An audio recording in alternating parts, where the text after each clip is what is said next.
तो इस क्लास में हम लोग वर्क अमेंडमेंट बिल 2025 के बारे में जानने जा रहे हैं।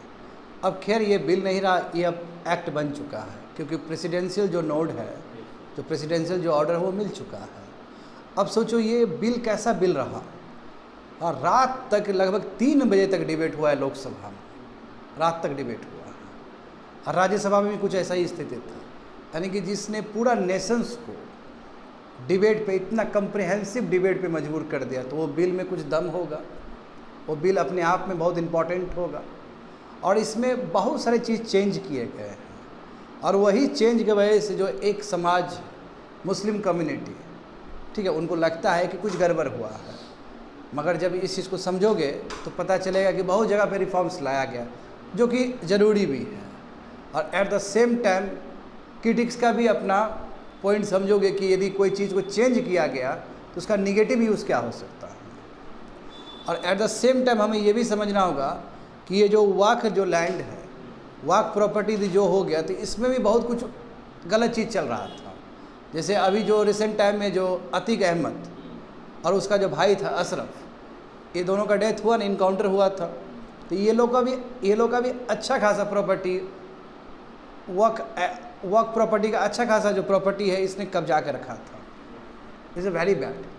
अभी यदि इलेक्ट्रॉनिक मीडिया देखोगे तो उसमें बस अतीक अहमद का या जो भू माफिया होता है उसके एंगल से दिखाया जा रहा है इस समाचार को। इसको बहुत अच्छे से समझना है, इसको पूरा संवैधानिक तरीके से समझना होगा। समझ गए? तो विद दिस वर्ड चलो समझते हैं GS paper 2 constitution and polity. इस सिलेबस ये मैच कर जाएगा, और एक एक पॉइंट समझना है ताकि पूरी तरीके से अंदर का जो फीचर्स है उसको समझ पाओ। तो देखो, सबसे पहले तो बच्चे लोग, ये जो बिल है ये नया नहीं है, ये बिल 2024 में इंट्रोड्यूस किया गया था, बट उसके बाद इसको जेपीसी के पास भेज दिया गया, जॉइंट पार्लियामेंट्री कमेटी के पास भेज दिया गया स्क्रूटिनी के लिए कि इसमें क्या क्या लूपहोल्स, समझे। तो फाइनली जेपीसी से, जॉइंट पार्लियामेंट्री कमेटी से कंप्लीट हुआ, वहाँ पे जो भी वर्क होना था वो कंप्लीट हुआ। और ये रिपोर्ट आया कब? 13 फरवरी 2025 को ये रिपोर्ट किसके पास आया? सरकार के पास आया, और यूनियन कैबिनेट ने इस रिपोर्ट को अप्रूव कर दिया, ठीक है हम लागू करना चाहेंगे इसको। तो अभी तो ये बिल ही था, इसके ऊपर अभी चर्चा होगा फिर पार्लियामेंट में, लोकसभा राज्यसभा में। लोकसभा ने बहुत चर्चा किया, और इसलिए देखोगे कि जो डॉक्टर किरण रिजिजू जो है, जो अरुणाचल प्रदेश से आते हैं, वो मिनिस्ट्री ऑफ माइनॉरिटी अफेयर्स से, उन्होंने ही भाषण दिया है इसमें। वो क्यों भाषण दिए? क्योंकि जो ये वाक जो है उन्हीं के अंदर आता है, मिनिस्ट्री ऑफ माइनॉरिटी अफेयर्स के अंदर। इसलिए चाहे लोकसभा हो चाहे राज्यसभा हो, दोनों में ही डॉक्टर किरण रिजिजू जी ने ही स्पीच दिया है। समझ गए? तो देखो जेपीसी रिपोर्ट आया, और उसमें बहुत सारे सेवरल ऑब्जेक्शन थे जो कि अपोजिशन एमपी ने भी रेस किया है लोकसभा और राज्यसभा में, कि जेपीसी से जो भी रिपोर्ट बन के तैयार होकर आया उसमें और भी बहुत सारा चीज़ है जो कि एमपीज़ को पसंद नहीं आया, अपोजिशन एमपीज़ को पसंद नहीं आया। जैसे कांग्रेस को पसंद नहीं आया, टीएमसी को पसंद नहीं आया, और भी बहुत सारे अपोजिशन एमपीज़ को पसंद नहीं आया, समझे। मैं वो सभी चीज़ जो भी पसंद नहीं आया उसको अमेंडमेंट के रूप में स्वीकार नहीं किया गया, यानी कि जो भी जेपीसी में तैयार होकर आया उसी को पास किया गया। क्योंकि जेपीसी का मतलब ये कि पूरा कंसल्टेटिव प्रोसेस, वहीं पे बहुत कुछ चेंजेस आया है। और जहाँ तक सवाल है अभी का एनडीए गवर्नमेंट का, तो एनडीए गवर्नमेंट का जानते हो कि जो दल है, चाहे वो टीडीपी हो नीचे आंध्र प्रदेश का, चाहे यहाँ का जो जदयू हो, बिहार का जदयू है नीतीश कुमार का, तो इन्होंने भी अपना सजेशन दिया था जेपीसी के अंदर, और सजेशन को रखा गया है। ऐसा नहीं कि टोटल बीजेपी ने जो बोला उसी चीज़ को इन्फोर्स किया गया है, सहमति से हुआ है, सलाह से हुआ है बहुत सारी चीज़। जब इस बिल को प्रेजेंट किया गया लोकसभा राज्यसभा में, तो उस समय भी एमपीज़ लोग अपना अपना, जो अपोजिशन एमपीज़ है वो भी अपना अपना मत दिखा रहे थे, अपना मत दे रहे थे कि इसमें ये चेंज ला दीजिए, इसमें ये चेंज ला दीजिए। वो सब चेंजेस को नहीं लाया गया, यानी कि जो भी जेपीसी से निकल के आया उसी को पास किया गया है। देखो आखिर है क्या ये चीज़? ये बिल क्या है कि जो वक्फ एक्ट है, वक्फ एक्ट 1995 जो कि पीवी नरसिम्हा राव के टाइम में पास हुआ था, ये एक्ट, उसको अमेंड करने का बात है, उसको चेंज करने का बात है।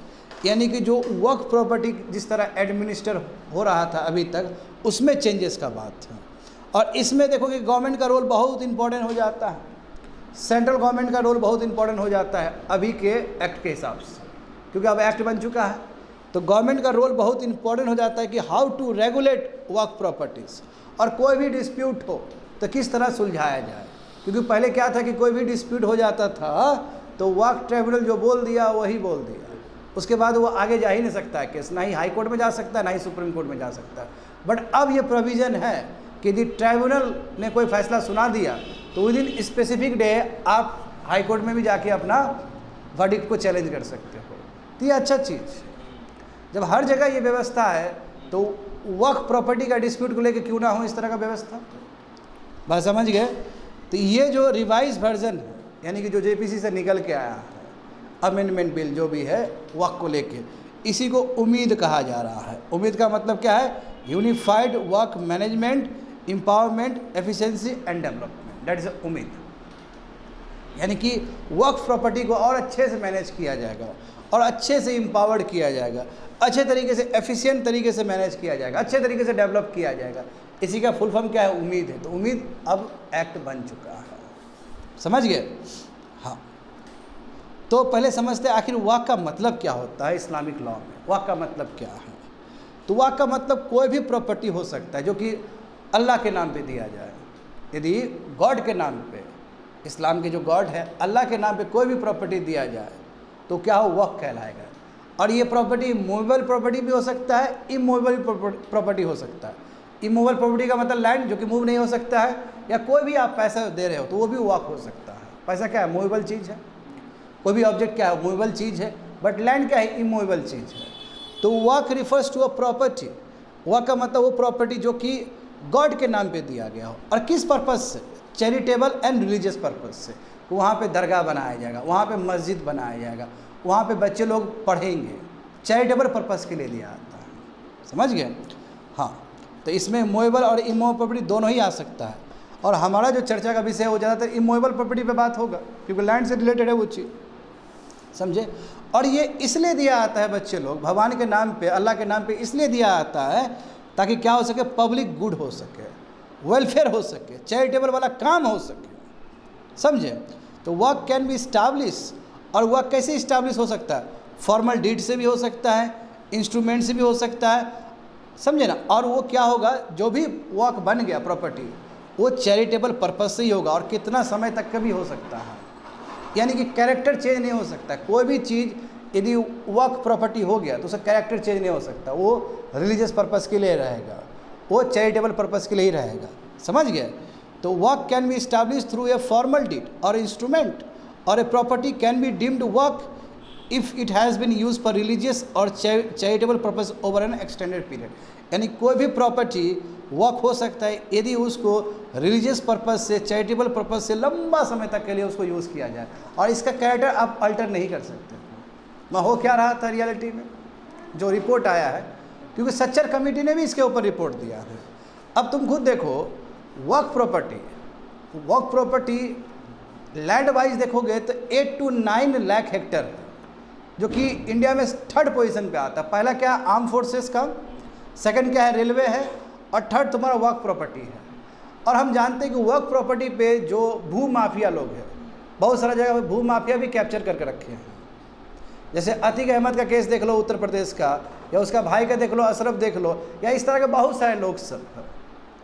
अब ये लोग क्या कर रहे हैं बताओ? ज़मीन सस्ता पे ले लिया, क्योंकि है तो ज़मीन आ गया वर्क प्रॉपर्टी के नाम पे, और वो अपने नाम पे कर लिया धोखेधड़ी से। जब इसमें पॉलिटिशियन भी इन्वॉल्व है तो धोखेधड़ी कर लिए, क्योंकि वो बात तो आगे सुप्रीम कोर्ट में, हाई कोर्ट में जाने वाला है नहीं, वो अंदर ही अंदर मामला सुलझ जाता है। इसका निगेटिविटी ये भी हो रहा था।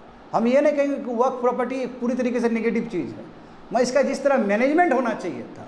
जैसे एग्जाम्पल देखो, सच्चर कमेटी ने भी ये कहा कि जितना वर्क प्रॉपर्टी है, जितना लैंड है, उस हिसाब से रेंट बहुत ज़्यादा उठना चाहिए इसका, मगर रेंट बिल्कुल भी नहीं उठे, यानी कि बहुत ज़्यादा ही नुकसान हो रहा था वर्क प्रॉपर्टी को।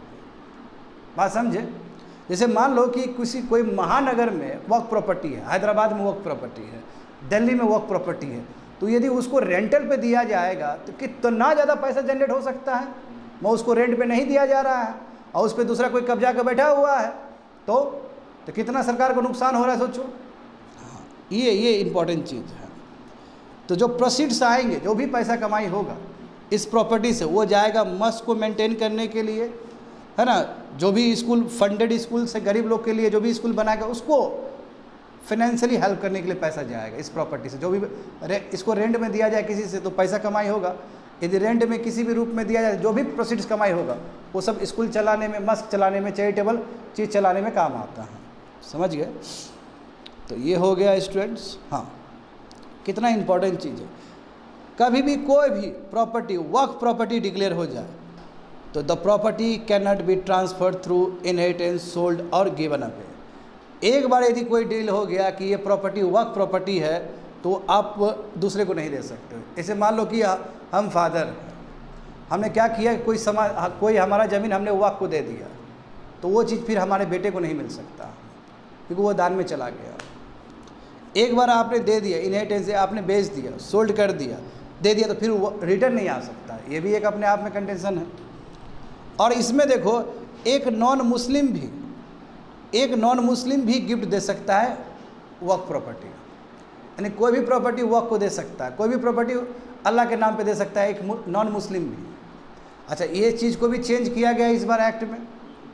तो a non Muslim is allowed to create a वर्क as long as the object of creating it aligns with the Islamic principle. यदि हाँ कोई भी अपने प्रॉपर्टी को, इमोरल प्रॉपर्टी और मोरल प्रॉपर्टी को वो भी वक्फ के रूप में, नॉन मुस्लिम भी वक्फ के रूप में दे सकता है, दान दे सकता है, but it must be in consonant with the Islamic principle. Islamic principle के साथ होना चाहिए कि हम ये दे रहे हैं तो रिलीजियस पर्पज़ के लिए, चैरिटेबल पर्पज़ के लिए हम दे रहे हैं।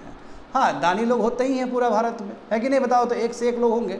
अच्छा, हिंदू लोग भी होंगे, क्रिश्चियन लोग भी होंगे, जिसके पास बहुत ज़मीन होगा वो कहेंगे नहीं हम वक्फ के लिए दे रहे हैं, हम गॉड के नाम पे दे रहे हैं, रिलीजियस पर्पज़ के लिए दे रहे हैं, चैरिटेबल पर्पज़ के लिए दे रहे हैं, वो भी दे सकते हैं, उसमें भी कोई दिक्कत नहीं है। और अभी तक भारत में वक्फ प्रॉपर्टी जो रेगुलेट हो रहा था वो 1995 के एक्ट से हो रहा था अभी तक, और ये पीवी नरसिम्हा राव लाए थे इस एक्ट को, समझे? हाँ, तो ये समझ में आ रहा है ना? ये बिल्कुल बिल्कुल क्रोनोलॉजी समझो इसका, क्योंकि समझना बहुत कुछ है इसके अंदर। तो यानी कि ये पहले जो चल रहा था उसके बारे में हमने बताया कि वक्फ का मतलब क्या होता है। एक नॉन मुस्लिम भी, यानी कि एक हिंदू भी, एक क्रिश्चियन भी अपने प्रॉपर्टी को दे सकता है वक्फ के नाम पे, भगवान के नाम पे, चैरिटेबल और रिलीजियस पर्पज़ के लिए। जो भी रेंट दिया जाएगा, जो भी कमाई होगा वो कमाई यूज़ किया जाएगा मस्क को मेंटेन करने में, जो भी वहाँ पे स्कूल चल रहा है उसको मेंटेन करने में, ये सभी चीज़। अब समझते हैं कि क्या संविधान में ऐसा कोई प्रोविज़न है जहाँ पे रिलीजियस डिनोमिनेशन को मैनेज करने का बात है? तो बिल्कुल है ऐसा। यदि हम पार्ट 3 फंडामेंटल राइट्स को देखें तो उसमें फंडामेंटल राइट्स में कैटेगरी के लिए देखोगे आर्टिकल 25 है कि नहीं है, आर्टिकल 26 है कि नहीं है। यदि हम आर्टिकल 26 का बात करें तो जितने भी रिलीजियस डिनोमिनेशन है, जितने भी रिलीजियस इंस्टीट्यूशन है, उसको पूरा अधिकार है कि किस तरह वो अपने रिलीजन को मैनेज करे। ठीक है, अपना रिलीजियस वो खुद ही मैनेज कर सकता है, वो एक्वायर कर सकता है, वो ओन कर सकता है और अपने प्रॉपर्टी को अपने हिसाब से एडमिनिस्टर कर सकता है। ये आर्टिकल 26 में लिखा गया है। अब देखो बात ये है कि जब इस तरह का चेंजेस आ रहा है, इस बार बिल को अमेंड कर दिए ना, यानी कि अमेंडमेंट बिल लाए ना जी, इसको एक्ट बना दिए ना। ठीक से सुनोगे बच्चे लोग, बहुत इंपॉर्टेंट चीज़ है ये, ध्यान से सुनोगे, समझोगे चीज़ को, जिसने पूरा भारत को घुटने पे ला दिया। भारत में इतना कमोशन क्रिएट किया है बिल, तो ये बिल तो कुछ खास ही होगा। बात समझो इसमें कि इसमें जो आर्टिकल 26 का हम जिक्र कर रहे हैं, ये आर्टिकल 26 में क्या लिखा है? कोई भी रिलीजियस डिनोमिनेशन को, जैसे टेम्पल है तो टेम्पल कैसे मैनेज होगा तो हिंदू लोग ही डिसाइड करेगा कि किस तरह उसको एडमिनिस्टर करना, किस तरह उसको एक्वायर करना, किस तरह उसको ओन करना है। उसी तरह कोई भी रिलीजियस डिनोमिनेशन हो, कोई भी रिलीजियस इंस्टीट्यूशन हो, तो उसके जो मेंबर्स हों वही डिसाइड करेंगे। ये आर्टिकल 26 में लिखा गया है। और एट द सेम टाइम और भी आर्टिकल देखोगे, बढ़िया समझना है। एक तरफ आर्टिकल 26 में ये पूरा इजाज़त है कि कैसे आपको रिलीजियस डिनोमिनेशन को मेंटेन करना है, उसका मेंबर कैसे उसको मेंटेन करेगा।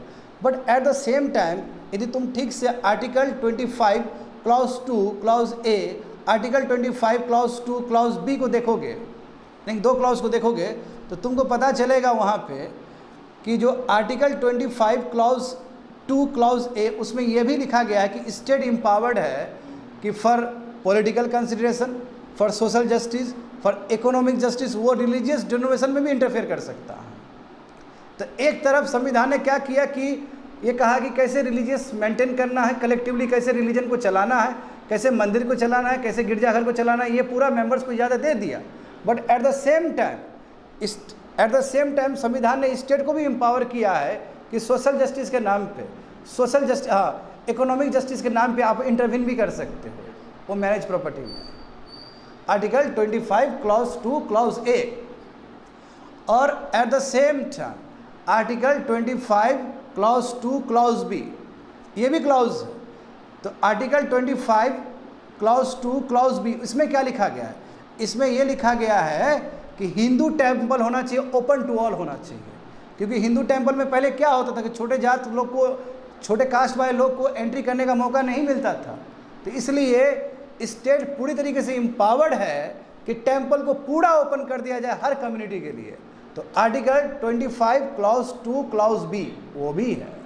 तो उसके हिसाब से स्टेट ने इंटरवीन भी किया, जिसको बोलते हैं, हाँ, इसको बोलते हैं प्रिंसिपल इंटरवेंशन। इसी क्या बोला था, लेकिन जहाँ जहाँ जरूरत पड़े रिलीजन में वहाँ पे इंटरवीन भी करिए, और जहाँ जरूरत नहीं हो वहाँ पे आपको इंटरवीन करने की ज़रूरत नहीं है। तो स्टेट ने प्रिंसिपल इंटरवेंशन भी किया है by invoking article 25 clause 2 clause B को। तो यहाँ पे जो क्रिटिक्स या जो एक्सपर्ट है वो कह रहे हैं कि बिल्कुल कोई दिक्कत नहीं है, आर्टिकल 26 आपको इजाज़त देता है। Eight the same time article 25 clause 2 clause ए भी है, जो स्टेट को ये भी इजाज़त देता है कि सोशल जस्टिस के लिए, इकोनॉमिक जस्टिस के लिए स्टेट पब्लिक रिलीजियस डिनोमिनेशन में भी इंटरफेयर कर सकता है। बात समझे? तो ये मामला सुप्रीम कोर्ट में जाएगा, पिटीशन ऑलरेडी फाइल हो चुका है, तो सुप्रीम कोर्ट के पास ये सभी मामला आएगा। ये हो गया। अब ये भी जानते हो कि आर्टिकल 13 क्लॉज 2 भी है, जो कहता है कि कोई भी एक लॉ बन रहा है, यदि वो लॉ फंडामेंटल राइट्स से वायलेशन में हो, यदि वो फंडामेंटल राइट्स को वायलेट करे तो ऑटोमेटिकली वो जो लॉ है वो नल एंड वॉइड हो जाएगा। तो यहाँ पे देखो बहुत सारा आर्टिकल एक दूसरे से ना कन्फ्लिक्ट करने जा रहे हैं इसमें, समझ गए। और at the same time article 14 भी है। आर्टिकल 14 क्या है कि सभी लोग बराबर, राइट टू इक्वलिटी, यानी equality, equal protection of law. Article 14 का भी जिक्र होगा यहाँ पे। तो हमें समझना है कि 4 आर्टिकल बहुत इंपॉर्टेंट है यहाँ पे। क्या क्या आर्टिकल इंपॉर्टेंट है? Article 25, article 26, article 25 A, article 25 clause 2 clause A, और आर्टिकल 13 भी, और आर्टिकल 14 भी। ये 4-5 आर्टिकल बहुत इंपॉर्टेंट है इस कॉन्टेक्स्ट में। अब यहाँ समझते जाना है स्टूडेंट लोग को। देखो यहाँ पे, what is the existing mechanism to regulate वर्क प्रॉपर्टीज थ्रू द 1995 एक्ट। तो पहले तो समझना पड़ेगा तुम लोग को ये बात कि आखिर अभी तक कैसे गवर्न हो रहा था और अब क्या चेंजेस आने जा रहा है। तो देखो इसमें क्या है, सिंपल बात है। वर्क प्रॉपर्टी मतलब क्या है कि identified and delineated through a survey conducted by the state government. State government क्या है कि एक सर्वे कमिश्नर को भेजता था, स्टेट गवर्नमेंट ही अपॉइंट करता था सर्वे कमिश्नर को, और सर्वे कमिश्नर नीचे जाके देखता था कि कौन सा प्रॉपर्टी वर्क प्रॉपर्टी है, कौन सा प्रॉपर्टी वर्क प्रॉपर्टी नहीं है। समझ गए? अभी तक ये काम हो रहा था 1995 एक्ट से। जैसे ही आइडेंटिफाई हुआ वो प्रॉपर्टी रिकॉर्ड हो जाएगा स्टेट ऑफिशियल गैजेट में, और वो कौन मेंटेन करेगा उसको? स्टेट वर्क बोर्ड मेंटेन करेगा, क्योंकि मेन जो बोर्ड है स्टेट का ही अपना वर्क बोर्ड है। सेंटर जो वर्क बोर्ड है, जो कि मिनिस्ट्री ऑफ माइनॉरिटी अफेयर्स के अंदर आता है, उसका रोल बड़ा रोल नहीं है। यहाँ पे सबसे इम्पॉर्टेंट जो रोल है स्टेट का, अभी तक 1995 के एक्ट तक इंपॉर्टेंट चीज़ है। बच्चे लोग सुनते रहो, क्योंकि इसमें बहुत बड़ा परिवर्तन आने जा रहा है आगे। इस एक्ट से, जो इस बार एक्ट लाया गया, जो 2-3 दिन पहले पास हुआ है, तो उसके वजह से यहाँ पे बहुत बड़ा चेंजेस आने जा रहा है। अभी तक नॉर्मली क्या हो रहा था 1995 के एक्ट के हिसाब से कि जो सर्वे कमिश्नर है, जो स्टेट अपॉइंट करेगा, वो जाएगा देखने के लिए और कहेगा चलो ये क्या है प्रॉपर्टी, वर्क प्रॉपर्टी है। जैसे ये घोषित कर देगा वर्क प्रॉपर्टी है, वो ऑटोमेटिकली स्टेट ऑफिशियल गैजेट में रिकॉर्ड हो जाएगा कि स्टेट ने अपना नोटिफिकेशन कर दिया कि ये प्रॉपर्टी क्या है, स्टेट प्रॉपर्टी क्या है, वर्क प्रॉपर्टी है। और उसको मेंटेन कौन करेगा? उसके लिए हर एक स्टेट में अपना स्टेट वर्क बोर्ड है। समझ गए? एक बोर्ड है।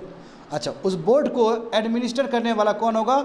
मुतावली होगा, जिसको कस्टोडियन कहते हैं। कौन होगा? मुतावली होगा, जो कि ओवरऑल एडमिनिस्ट्रेशन देखेगा उस राज्य का, जो भी वर्क प्रॉपर्टी जहाँ जहाँ अवेलेबल है। जैसे उत्तर प्रदेश हुआ, तो उत्तर प्रदेश में सरकार ने क्या किया कि कमिश्नर को भेज दिया चेक करने के लिए कहाँ कहाँ वर्क प्रॉपर्टी है, जाके डिलिनेट करिए, डिमार्केट करिए। डिमार्क कर दिया उसने, और उसने खबर भेजा सरकार को, नोटिफिकेशन भेजा कि देखिए यहाँ पे है।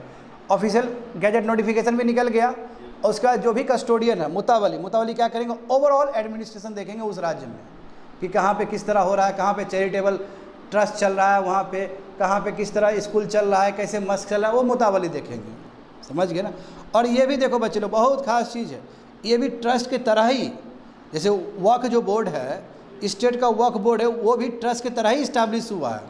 जैसे अंडर ट्रस्ट एक्ट 1882, यही ट्रस्ट एक्ट के अंदर ये भी क्रिएट हुआ है। बट अंतर है, क्योंकि ट्रस्ट क्या है, नॉर्मली वो डिजॉल्व हो सकता है, बट ये बोर्ड कभी डिजॉल्व नहीं हो सकता है। Unlike a trust can not be dissolve by board, यानी कि बोर्ड डिजॉल्व नहीं कर सकता है इस ट्रस्ट इसको, यानी कि वक्फ बोर्ड डिजॉल्व नहीं हो सकता, ये परमानेंट है।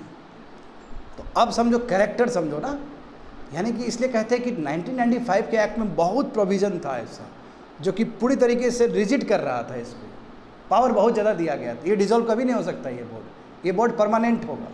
और जबकि ये खुद इंडियन ट्रस्ट एक्ट 1882 से बना हुआ है। अब यहाँ पे समझते हैं, क्योंकि trust can be dissolve, trust dissolve हो सकता है, मगर बोर्ड डिजॉल्व नहीं हो सकता है। अब यहाँ पे समझते हैं कि स्टेट वक्फ बोर्ड का क्या रोल है। मुतावली देख लिए, कस्टोडियन, मुतावली क्या करेगा, टोटल एडमिनिस्ट्रेशन करेगा वक्फ प्रॉपर्टीज़ का उस राज्य में। अब यहाँ पे देखोगे बच्चे लोग, वेरी वेरी इंपॉर्टेंट कॉन्सेप्ट, कि ये जो स्टेट वक्फ बोर्ड है वो एक लीगल पर्सन की तरह एक्ट करता है, यानी कि वो ज्यूरिस्टिक पर्सन है। ज्यूरिस्टिक पर्सन का मतलब क्या होता है कि उसको कोर्ट में सू किया जा सकता है और वो भी सू कर सकता है, यानी कि वो भी स्टेट को घसीट सकता है कोर्ट में, या उसको भी कोर्ट में ड्रैग किया जा सकता है। That is called juristic person, that is called legal person. समझ गए ना, यानी कि एक लीगल पर्सन की तरह, एक ज्यूरिस्टिक पर्सन की तरह तुम्हारा स्टेट वक्फ बोर्ड बिहेव कर रहा है। और हम ये समझेंगे कि हर एक स्टेट बोर्ड में एक चेयरपर्सन होंगे और एक या दो नॉमिनीज हो सकते हैं स्टेट गवर्नमेंट का। एक चेयरपर्सन होंगे, बढ़िया सुनना है, क्या है, एक चेयरपर्सन है जो हेड होंगे चेयरपर्सन, और एक या दो तुम्हारे स्टेट गवर्नमेंट के नॉमिनीज हो सकते हैं जो स्टेट गवर्नमेंट ही खुद भेजेगा। मुस्लिम लेजिस्लेटर हो सकते हैं, जो भी मुस्लिम समाज से आते हैं, चाहे वो MPs हो, चाहे वो MLA हो, वो भी मेंबर हो सकते हैं। और रिकॉग्नाइज इस्लामिक स्कॉलर भी हो सकते हैं, और मुतावली भी होंगे वक्फ का। मुतावली समझ रहे हो ना, जो मेन है कस्टोडियन है, वो सब कंपोजिशन में हो सकते हैं बोर्ड में। यानी कि ईच बोर्ड में क्या हो रहा है कि एक चेयरपर्सन है, एक या एक से अधिक स्टेट गवर्नमेंट भी भेजेगा अपने आदमी को, और सब मुस्लिम होंगे। कोई भी हिंदू होने का बात नहीं है यहाँ पे, अभी तक जो हो रहा था, कोई भी हिंदू नहीं हो सकता, सब मुसलमान होगा। चाहे चेयरपर्सन हो, चाहे जो भी स्टेट गवर्नमेंट भेजा है नॉमिनी के रूप में, वो भी मुस्लिम होना चाहिए। समझे, मुस्लिम लेजिस्लेटर तो पहले से दिया गया है, और जो एक्सपर्ट होंगे इस्लामिक स्कॉलर, वो भी मुस्लिम होने चाहिए।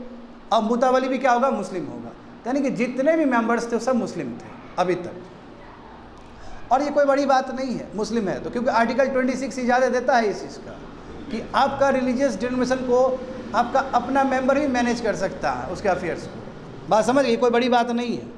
अच्छा, यहाँ पे देखेंगे, the act also mandate the appointment of, अच्छा इस एक्ट में 1995 एक्ट में ये भी था कि एक फुल टाइम CEO होना चाहिए ईच बोर्ड का। जितने भी बोर्ड है उस बोर्ड में CEO, चीफ एग्जीक्यूटिव ऑफिसर भी होना चाहिए, जो डे टू डे मैनेजमेंट देखे, और वो भी कौन होना चाहिए, मुस्लिम होना चाहिए बाय फेथ। समझ गया। और उनका रैंक क्या होना चाहिए, जो CEO हो गए उनका रैंक कम से कम डिप्टी सेक्रेटरी का होना चाहिए स्टेट गवर्नमेंट में, यानी कि वो भी बड़े पद पे होना चाहिए, वो IAS वाला पद पे होना चाहिए, IAS से भी ऊपर होना चाहिए, वो सेक्रेटरी होना चाहिए, डिप्टी सेक्रेटरी रैंक का होना चाहिए वो आदमी। बात समझे। तो ये जो भी चीज़ है, ये 1995 के एक्ट के हिसाब से इसमें बहुत परिवर्तन आने जा रहा है।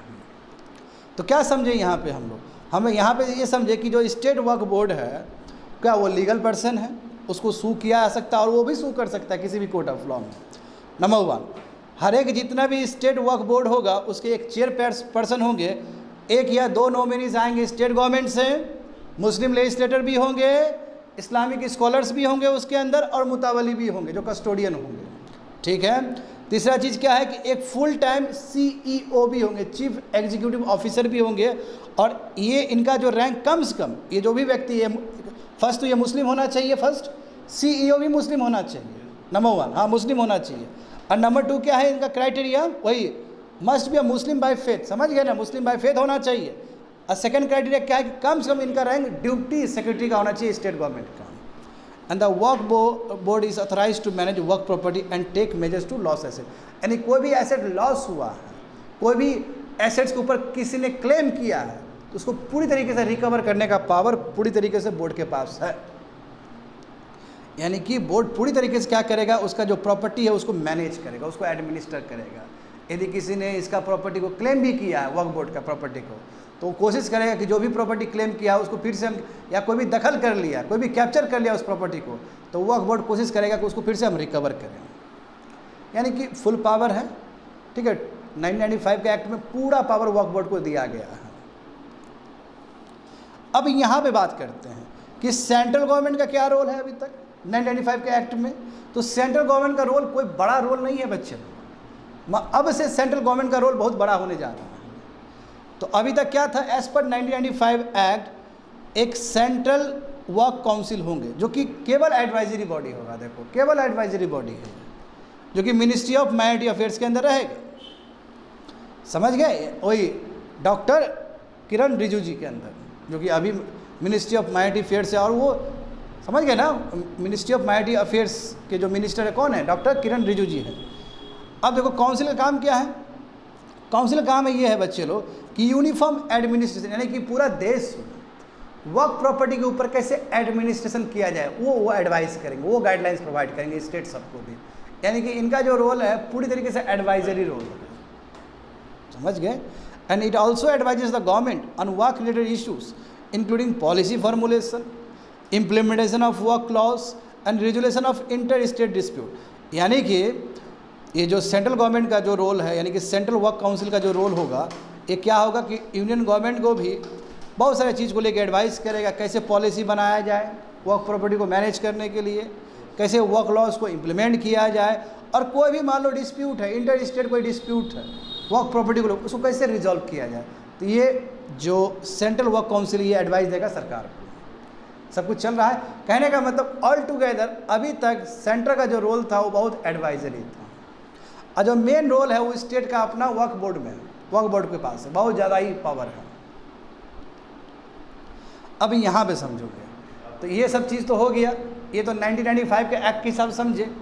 और अब क्या चेंजेस आने जा रहा है, और यही जो चेंजेस है इसी के वजह से समझे पूरा लोकसभा राज्यसभा में डिबेट हुआ, लंबा डिबेट हुआ, और देश में भी डिबेट चल ही रहा है। तो नंबर 1 समझते हैं की changes in the work amendment bill 2025। बिल्कुल अब तो एक्ट बन चुका है, वर्क बाय यूजर डॉक्ट्रिन।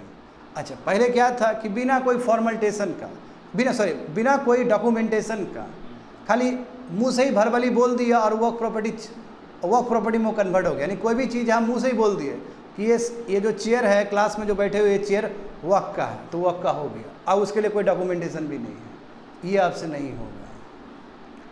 यदि कोई भी प्रॉपर्टी देना है वर्क को तो उसके लिए फॉर्मल डॉक्यूमेंटेशन चाहिए। हाँ प्रोस्पेक्टिवली ये यूज़ होगा, रेट्रोस्पेक्टिवली नहीं।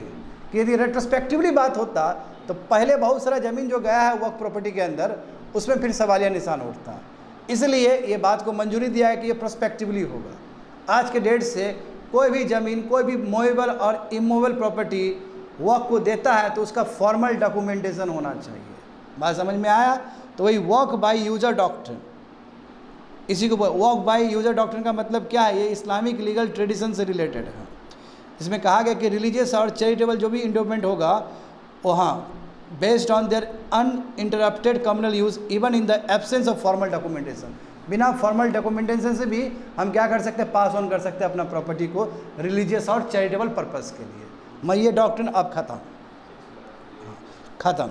हिस्टोरिकली को बहुत सारे मस्क है, बहुत सारे ग्रेवयार्ड्स है, बहुत सारे जो श्राइन्स है वो ओरल डिक्लेरेशन से बना है, वो कस्टमरी प्रैक्टिस से बना है, और उसको वर्क स्टेटस अभी तक भी यूज़ करता है ओवर जनरेशन टू जनरेशन।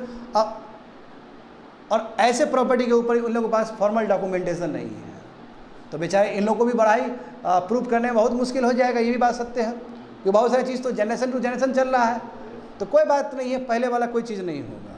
पहले वाला हम डॉक्यूमेंटेशन आपसे मांग ही नहीं रहे हैं, मगर प्रोस्पेक्टिवली अभी से जब से ये बिल जब से ये एक्ट लागू होगा इस देश में, उसके बाद फॉर्मल डॉक्यूमेंटेशंस वर्क, कोई भी प्रॉपर्टी वर्क प्रॉपर्टी बन सकता है। कोई भी आदमी को वर्क देना है, यानी इन द नेम ऑफ गॉड कोई भी प्रॉपर्टी देना है तो डॉक्यूमेंटेशंस दे सकते हो, वर्क बाय यूजर डॉक्ट्रिन से नहीं दे सकते। तो as per the bill work by user properties registered on और before the law enactment will retain their status. हाँ पहले वाला सेम रहेगा, हाँ, अनलेस उसमें डिस्प्यूटेड ना हो। यदि कोई डिस्प्यूटेड हो तो फिर तो मामला वो तो कोर्ट में है, ट्राइब्यूनल में है, वो उस पर तो बात होगा। मगर यदि मान लो कोई डिस्प्यूटेड नहीं है तो अब यदि आपको देना है तो you should come with the formal documentation. हाँ नहीं वो उस पर तो बात होगा। हाँ नहीं उस पर सवाल उठेगा, उस पर तो फिर वो हाँ बिल्कुल बिल्कुल वो कोर्ट जा सकता है, उसमें कोई दिक्कत नहीं है। बहुत सारी चीज़ हटाया भी गया। देखो इसमें बोला गया work by user properties registered on और before the law enactment will retain their status unless they are disputed और identify as a government land. मान लो कि कोई भी लैंड गवर्नमेंट लैंड है या फिर डिस्प्यूटेड लैंड है, वो तो मामला जाएगा आगे, उसमें तो फॉर्मल डॉक्यूमेंटेशन चाहिए, उसमें तो फॉर्मल डॉक्यूमेंटेशन चाहिए। Hence the doctrine is applicable for historical cases while prohibiting its applicated to future land claim. यानी कि फ्यूचर में कोई लैंड क्लेम्स नहीं कर सकता है इससे कि ये वर्क प्रॉपर्टी है, प्रॉपर्टी वर्क का हो गया, ऐसा नहीं हो सकता। अच्छा पहले कोई भी डिस्प्यूटेड है, पहले ट्राइब्यूनल पढ़ा है तो उस पर भी फिर डॉक्यूमेंटेशन का बात होगा। मगर जो डिस्प्यूटेड है ही नहीं तो उसमें कोई डॉक्यूमेंटेशन की जरूरत नहीं है। बात समझ गए? इसलिए वर्क बाय यूजर डॉक्ट्रिन खत्म, अब फॉर्मल डॉक्यूमेंटेशन चाहिए। समझ गए? एक बहुत बड़ा चेंज है, ये बहुत बड़ा चेंज है, कह सकते हो कि सबसे बड़ा चेंज है। अच्छा सभी चेंज देखोगे, सभी चेंज बहुत बड़ा बड़ा चेंज है। नंबर 2 देखो बच्चे लोग, और ये तो मैं कहूँगा कि बहुत ही अनोखा चेंज है। कैसे अनोखा चेंज है? यहाँ पे क्रिटिक्स भी अपना ओपिनियन रखेंगे। 5 years मैंडेट ऑन प्रैक्टिसिंग इस्लाम। यदि मान लो कोई भी आदमी प्रॉपर्टी दे रहा है वक़्त के नाम पे, तो वो हिंदू नहीं हो सकता, उसको मुस्लिम होना होगा।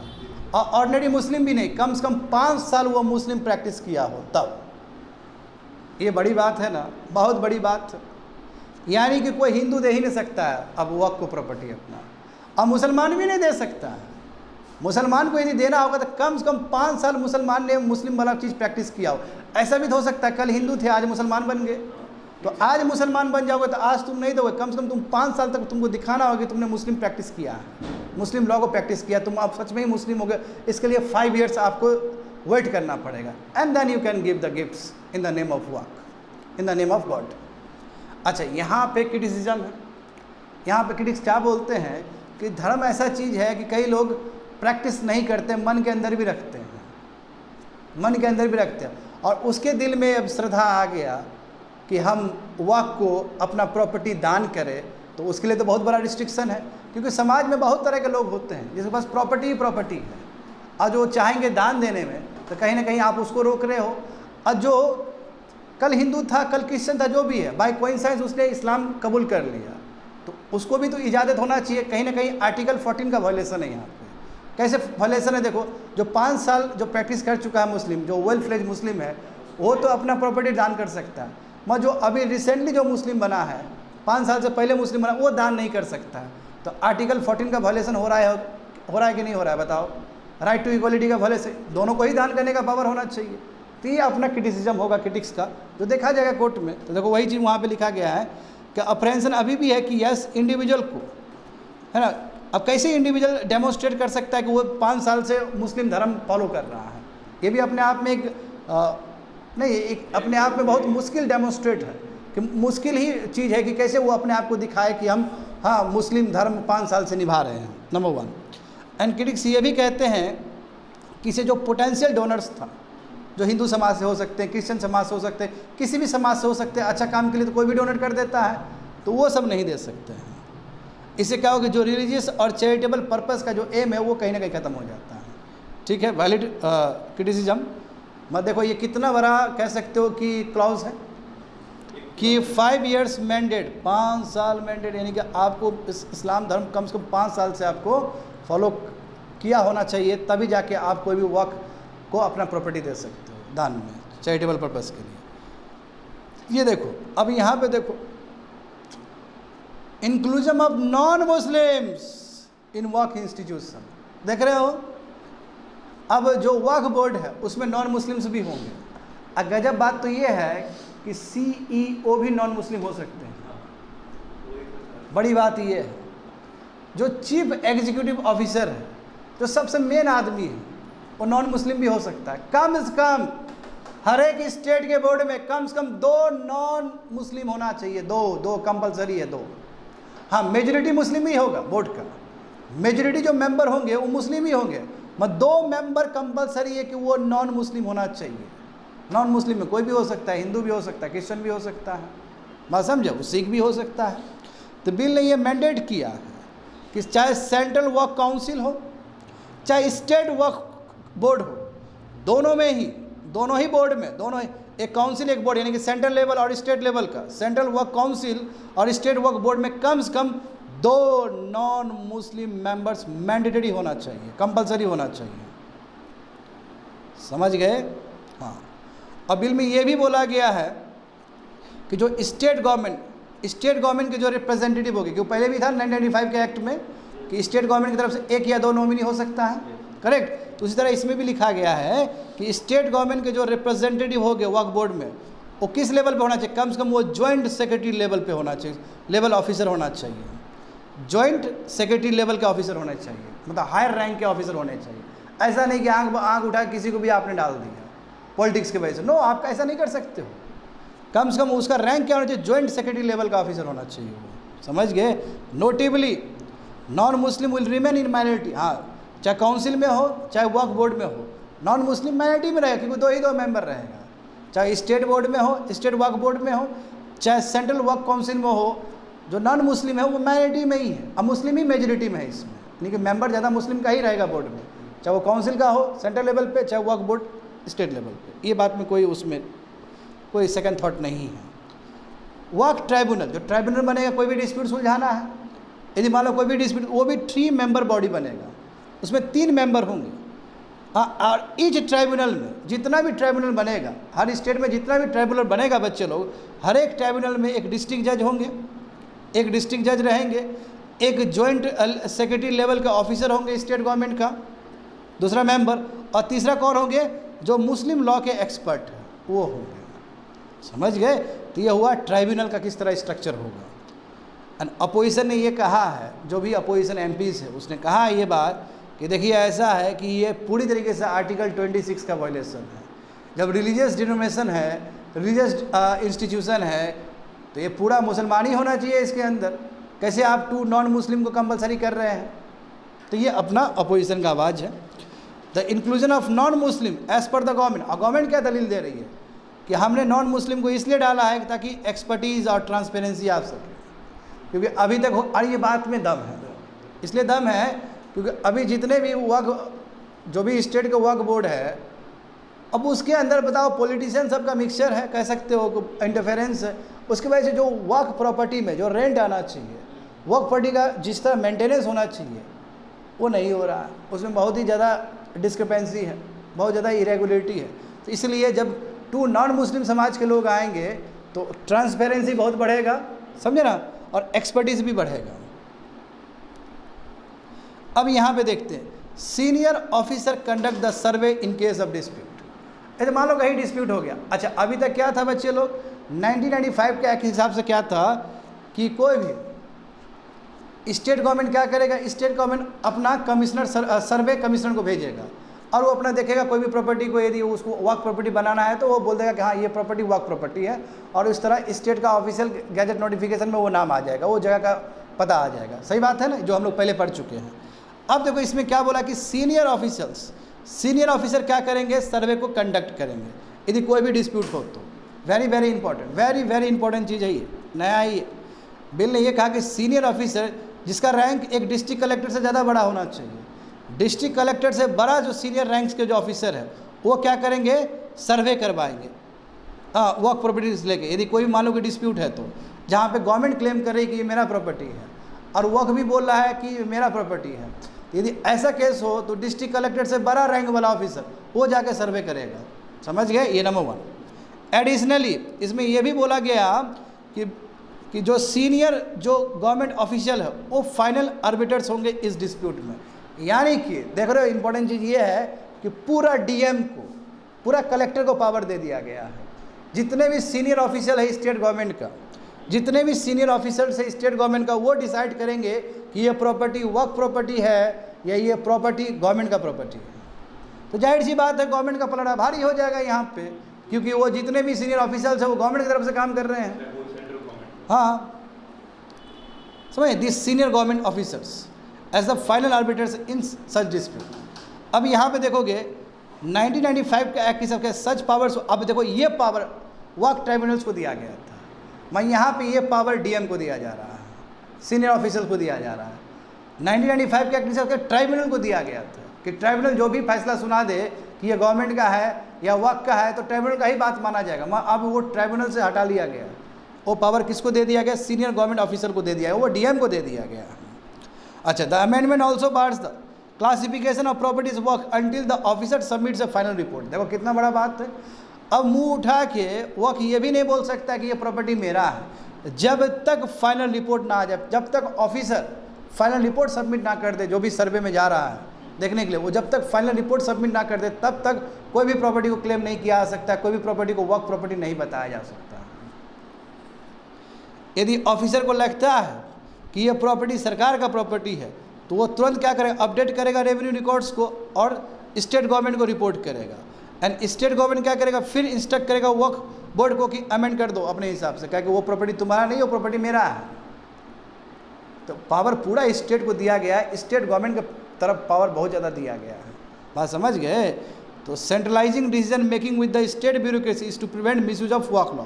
देख रहे हो ना, यानी कि स्टेट ब्यूरोक्रेसी का यूज़ करके जो वर्क लॉ में जो भी मिसयूज़ हो रहा था अभी तक, उसको कम करने का बात है, उसको रोकने का बात है। हाँ, यहाँ पे देखोगे ये भी बहुत इंपॉर्टेंट है, centralise registration system to enhance the accuracy of work property records. Work property records यानी कितना वर्क प्रॉपर्टी है जी, उसका रिकॉर्ड्स के लिए अब जो ऑनलाइन पोर्टल आने वाला है उसमें क्या होना चाहिए? रजिस्टर्ड होना चाहिए। जैसे एक सेंट्रलाइज रजिस्ट्रेशन सिस्टम इस्टेब्लिश किया जाएगा कंट्री में, और इस सिस्टम के अंतर्गत जितने भी इंफॉर्मेशन है वर्क प्रॉपर्टीज़ को लेके वो आपको उस डेजिग्नेटेड पोर्टल पे, यानी कि वो सेंट्रलाइज रजिस्ट्रेशन पोर्टल पे आपको 6 मंथ के अंदर, ये जैसे लॉ लागू होगा ना, जैसे ये लॉ लागू हुआ, अभी तो लॉ पास हुआ है, लॉ पास हो गया ना जी, प्रेसिडेंट का एसेंट मिल चुका है, लॉ पास हो चुका है। अब लॉ पास हो गया है तो लॉ का अपना एक डेट होगा लगने का, जिस दिन से लगेगा 6 मंथ के अंदर आपको इस पोर्टल में जाकर रजिस्टर करना होगा कि वर्क प्रॉपर्टी कितना है इस कंट्री में। इस कंट्री में अलग अलग स्टेट करेगा वहाँ पे, यानी कि स्टेट वर्क बोर्ड सब अपना लिखेगा कि इतना इतना प्रॉपर्टी है, इस जगह प्रॉपर्टी है, सब रजिस्टर करेगा वहाँ पे। Additionally any new work property registration must be submitted exclusively through this portal to the respective work board. देख रहे हो ना, कोई भी नया वर्क प्रॉपर्टी रजिस्ट्रेशन करना हो तो पहले आपको इधर से गुजरना पड़ेगा, पोर्टल से गुजरना पड़ेगा, सब exclusive through this portal to the respective, यानी कि इस पोर्टल से गुजरते हुए फिर बोर्ड पे जाएगा ये, यानी कि बीच में सेंट्रल गवर्नमेंट बैठा हुआ है देखने के लिए, और पूरा चेक कर लेगा कि भाई पहले तो इतना था, अब इतना कैसे हो गया आपका, या फिर पहले प्रॉपर्टी आपका इतना था, कम कैसे हो गया, कोई पक्का जाके कोई वहाँ पे कब्जा लिया। क्योंकि देखो इसको निगेटिवली नहीं सोचा जाए, दोनों दृष्टिकोण से देखा जाए, ठीक है ना। ऐसा नहीं कि मुस्लिम का वो लैंड ले रहा है तो खुश होने की बात है, दुख होने नहीं, दोनों हिसाब से। कई बार क्या होता है कि वर्क प्रॉपर्टी पे भू माफिया सब आके कब्जा कर लेता है, तो यदि ये भी केस आया तो central government will assist, state government को खबर मिलेगा, उस हिसाब से स्टेट गवर्नमेंट अपना एक्शन लेगा, और जो बेचारा वर्क प्रॉपर्टी का जो प्रॉपर्टी है तो वो भी प्रॉपर्टी बचा रहेगा। एट द सेम टाइम दूसरा भी हो सकता है कि मान लो कि वर्क प्रॉपर्टी फालतू का क्लेम कर दिया किसी प्रॉपर्टी पे, नेगेटिवली कर दिया, तो वो भी पता चल जाएगा और फिर स्टेट गवर्नमेंट एक्शन ले सकता है। तो ये एक बेटर ट्रांसपेरेंसी वाला मैकेनिज्म है, ये सच में उम्मीद वाला चीज़ दिख रहा है। एंड ये देखो, ये बहुत खास चीज़ है, सेक्शन 107 1995 का एक्ट का, ये क्या है देखो, ये अद्भुत चीज़ है बच्चे लोग। इसमें अभी तक हो क्या रहा था, एक लिमिटेशन एक्ट है 1963, एक लिमिटेशन एक्ट है 1963। इसमें ये बोला गया है इस एक्ट में कि यदि मान लो कोई भी डिस्प्यूट है, यदि 12 साल तक कोई कोर्ट नहीं गया तो वो डिस्प्यूट अपने आप ख़त्म हो जाएगा। यदि मान लो कि, जैसे मैं एक एग्जांपल के तहत बताता हूँ, ये हो सकता है कॉम्प्लेक्स हो समझने में, जैसे मान लो कि वर्क प्रॉपर्टी है, जैसे वर्क प्रॉपर्टी है, तो वर्क प्रॉपर्टी को किसी ने क्या किया, कैप्चर कर लिया, कोई जगह भू माफिया क्या किया उसके अंदर रख लिया।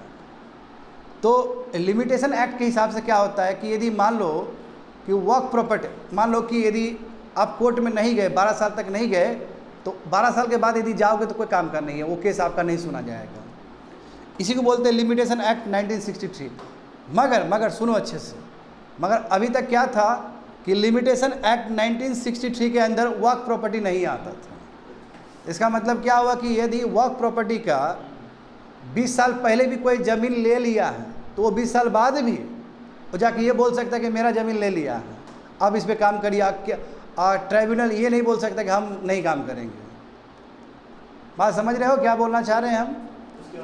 हाँ, तो अब क्या किया सरकार ने, क्या किया सरकार ने बोला कि नो, लिमिटेशन एक्ट 1963 वर्क प्रॉपर्टी के ऊपर भी लगेगा। कहने का मतलब ये हुआ अब लिमिटेशन एक्ट 1963 का जो प्रोविज़न है वर्क प्रॉपर्टी के ऊपर भी लगेगा। बट इससे पहले 1995 के एक्ट के हिसाब से लिमिटेशन एक्ट 1963 नहीं लगता था वर्क प्रॉपर्टी पे। नहीं लगने का मतलब क्या कि 12 साल बाद भी वक्फ बोर्ड ये क्लेम कर सकता है कि ये ज़मीन मेरा है, उसने क्या किया, हथिया लिया था। अब क्या है विथ न्यू अमेंडमेंट, अब क्या कि लिमिटेशन एक्ट 1963 यदि लगता है इसके ऊपर भी तो 12 साल बाद वो क्लेम नहीं कर सकता है स्टेट वक्फ बोर्ड की ये प्रॉपर्टी मेरा है। आपको 12 साल से पहले करना पड़ेगा।